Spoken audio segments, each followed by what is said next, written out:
this is Lensa coming at you with a different video. SAP provider with certified SAP. If you need a SAP, contact me.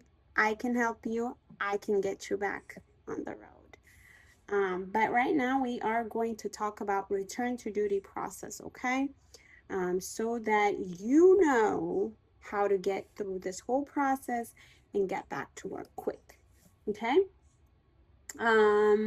So you obviously have a DOT drug or alcohol violation, and the return to duty is the final step that allows you to go back to your safety sensitive work, okay?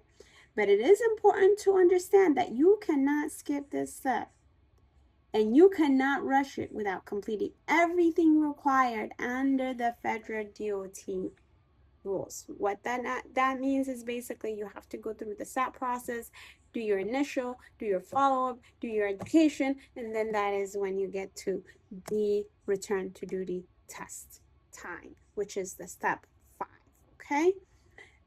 After your SAP evaluation, any recommendation or treatment is completed, your substance abuse professional will determine if you are eligible to move forward. So your SAP is the one who will put in the clearinghouse data that you are ready to go back to work, okay?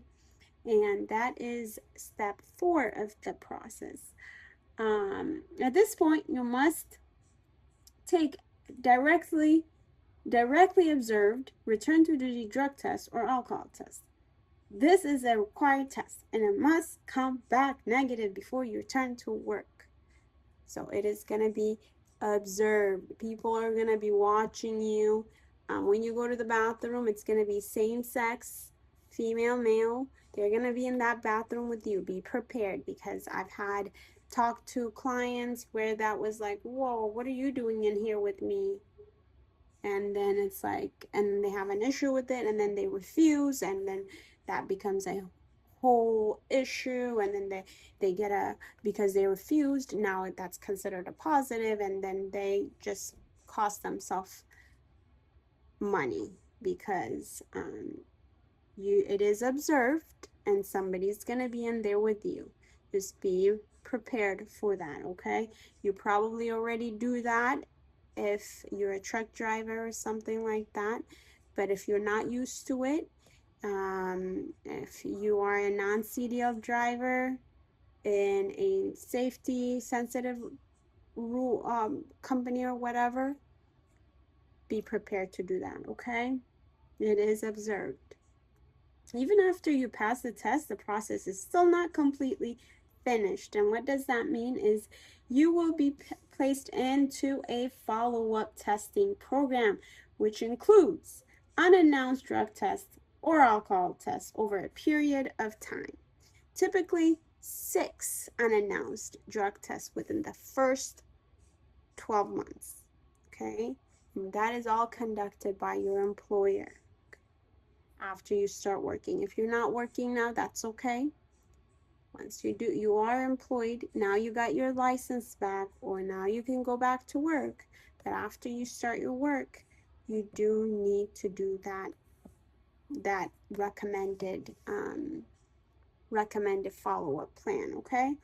Oftentimes it is that 6 times within the 12 months, but it could go up to 5 years depending on your case and how bad your situation is, okay?